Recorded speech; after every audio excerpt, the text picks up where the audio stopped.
Saudara, peredaran uang palsu kembali meresahkan masyarakat. Kali ini Risma Wita, pemilik gerai BSI Link 88 Sel di Kecamatan Perela, Aceh Timur, menjadi korban.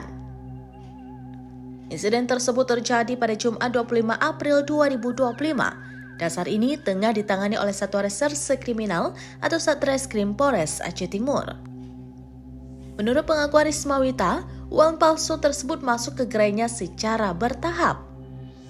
Ia menyadari adanya kejanggalan saat menyortir uang menggunakan mesin detektor yang dilengkapi sensor ultraviolet atau UV dan magnetik atau MG. Risma kemudian mengunggah peringatan melalui akun TikTok gerainya agar masyarakat lebih waspada dan tidak menjadi korban berikutnya. Ia mengaku kesulitan mengingat siapa yang membawa uang tersebut ke gerainya karena transaksi dilakukan oleh banyak orang. Uang palsu tersebut telah diserahkan kepada pihak kepolisian untuk dilakukan penyelidikan lebih lanjut. Risma berharap aparat kepolisian dapat mengungkap sumber peredaran uang palsu ini hingga ke akar-akarnya.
Download Tribun X sekarang, menghadirkan lokal menjadi Indonesia.